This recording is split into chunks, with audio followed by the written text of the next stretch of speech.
Welcome back to my channel. I'm Esther and you're welcome back to another reaction video. If you're coming across this channel for the first time, you are super welcome. Don't forget to like, subscribe and turn on your notification bell so you'll be notified whenever I drop any beautiful video on this channel. And to all of my amazing subscribers, you guys are so amazing. So guys, I'll be reacting to facts about slavery never mentioned in school, and this is by Thomas Sowell. And without further ado, I really love to say this. Let's dive into the video. Support us on Patreon and gain access to exclusive content. Okay, this excerpt is taken from the book Black, Redneck and White Laborers on Food Facts About Slavery. The instrumental use of the history of slavery today also underlies the claim that slavery grew out of racism.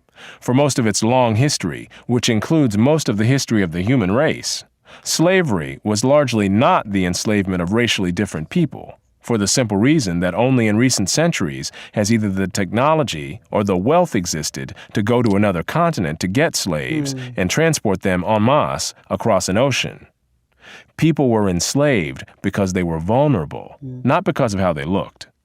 The peoples of the Balkans were enslaved by fellow Europeans, as well as by the peoples of the Middle East, for at least 6 centuries before the first African was brought to the Western Hemisphere.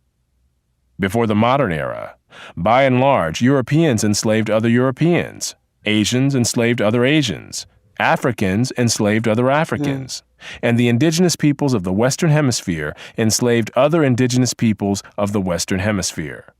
Slavery was not based on race, much less on theories about race. Only relatively late in history did enslavement across racial lines occur on such a scale as to promote an ideology of racism that outlasted the institution of slavery itself. Okay. Wherever a separate people were enslaved, they were disdained or despised, whether they were different by country, religion, caste, race, or tribe. In East Africa, the Maasai were feared slave raiders, and other African tribes, either alone or in conjunction with Arabs, enslaved their more vulnerable neighbors.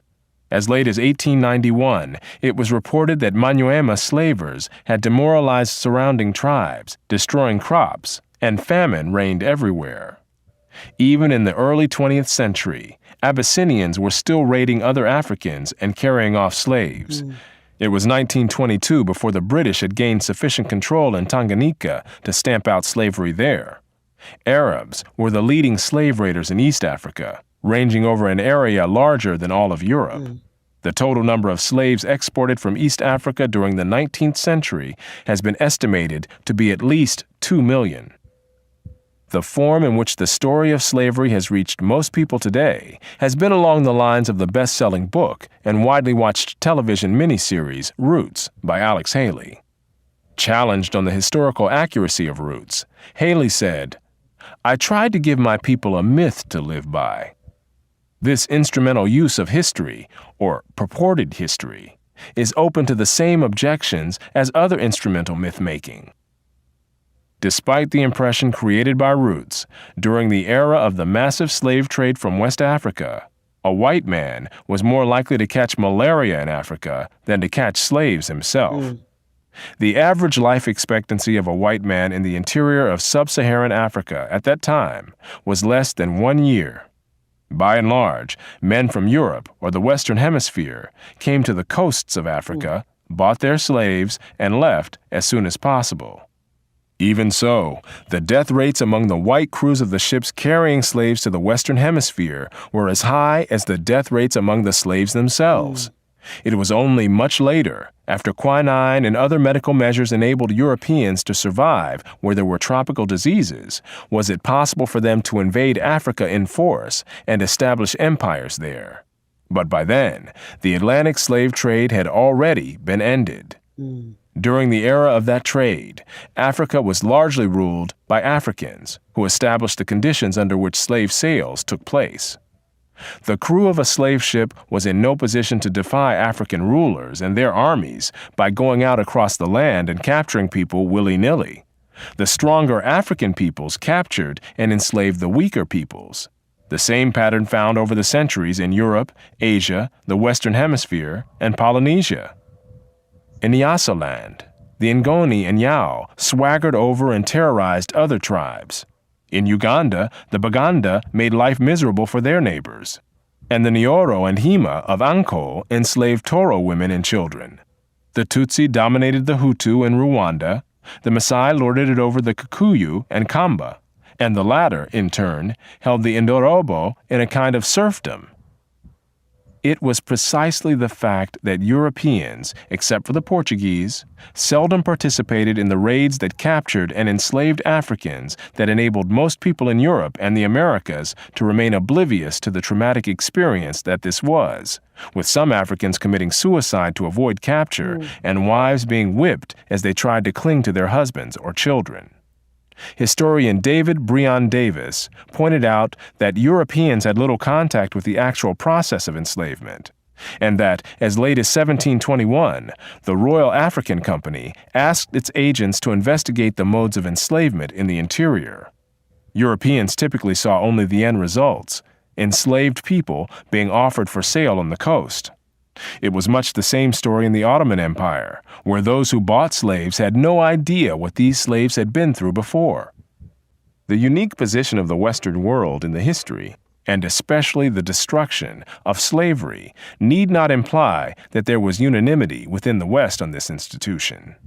In addition to whites who defended the enslavement of Africans on racial grounds, or who opposed general emancipation on social grounds, there were many whites, and even blacks, who defended slavery as a matter of self-interest as slave owners. Although most black owners of slaves in the United States were only nominal owners of members of their own families, there were thousands of other blacks in the antebellum South who were commercial slave owners, just like their white counterparts. An estimated 1/3 of the free persons of color in New Orleans were slave owners, and thousands of these slave owners volunteered to fight for the Confederacy during the Civil War. Black slave owners were even more common in the Caribbean. In short, there were many defenders of slavery in the West, even in the 19th century. And outside the West, slavery was too widely accepted to require defense. No other nation ended slavery in the same way as the United States did, and few ended it after so short a struggle, as history is measured. How and why did slavery end in most of the world? There were two major processes.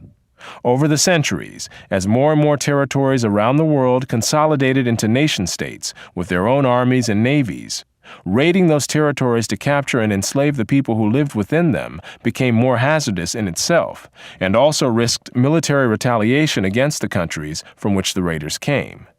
Thus, more and more peoples became off-limits to slave raiders over time.